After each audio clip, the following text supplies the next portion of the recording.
Today I'm celebrating Ian Freeston. I was really distressed recently.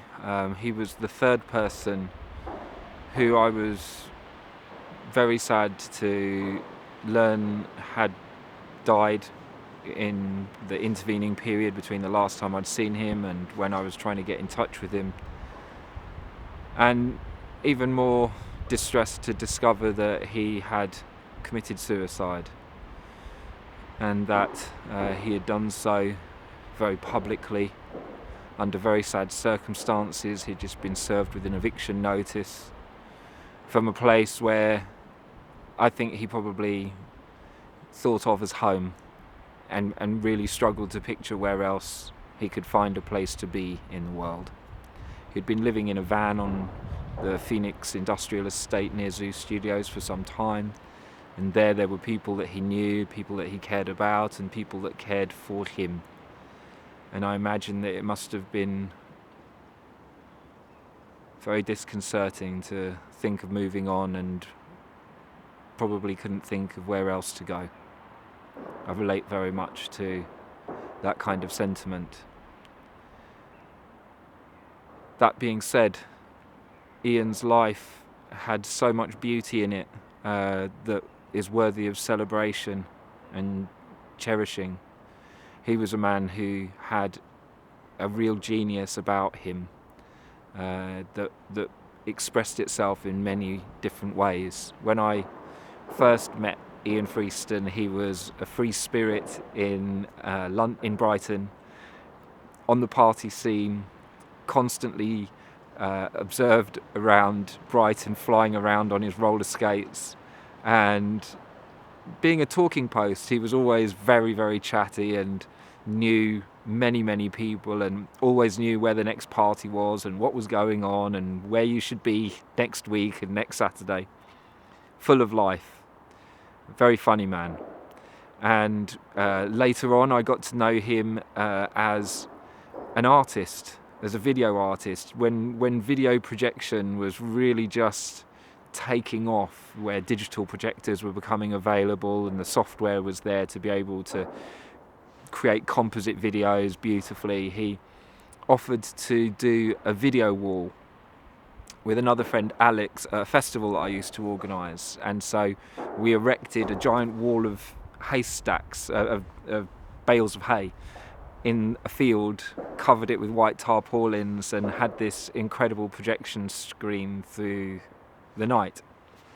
And he had a real eye for beauty and for how to blend things together, for choosing interesting source material. And he did it so playfully with, he was someone who you said, can you bring that over in your van? And he would be there. Could you help me move house? He'd be there. He was a handyman. He was a specialist in restoring sash windows, and over the years must have done a great deal of work in people's houses, and as I do some of this work now, I know what it is to leave someone with a practical solution to a problem that was ailing their house. When you have good functioning sash windows in a windy place like Brighton, it really changes, it really improves your quality of life to when they're rotting and the air's rattling around them and the water's coming in.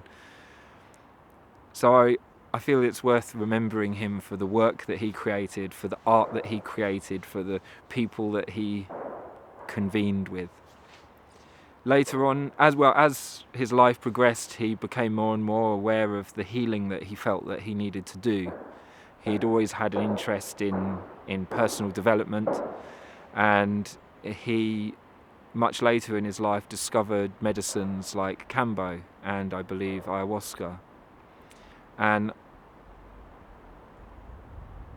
I remember once seeing a video of him self-administering Kambo, and I must admit that I felt concerned for him at that time, because it's one thing to use medicines in the context of ceremonial settings in a supported circle, but to take on that work purely on one's own is no small thing. I suppose that in some way was a signal of how things were not entirely right in Denmark towards the end of his life. How can any of us, we can take responsibility for our lives and to do the best to improve ourselves, but I've certainly been persuaded of the idea that it's really very challenging to pull ourselves up by our own bootstraps, that it's community, that it's our companions that have the ability to soothe us and to give us the warm presence and support and insight that enables us to improve as human beings.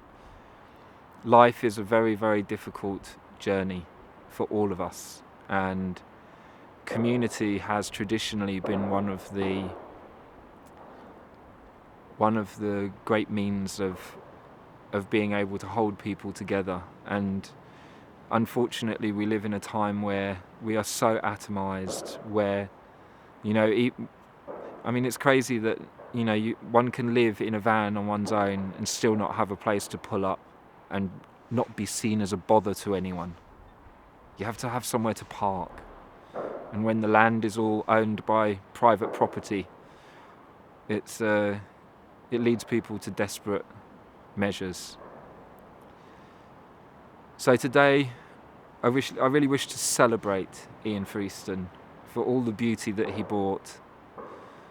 I don't want to dwell on the sadness of what came to pass eventually, but it's impossible to really give the full picture of someone without touching on those elements too. So today I want to give a thought to Ian Freeston, how I wish I'd been there to participate in his farewell. He was a good man and he really did his best. Here's to Ian Freeston.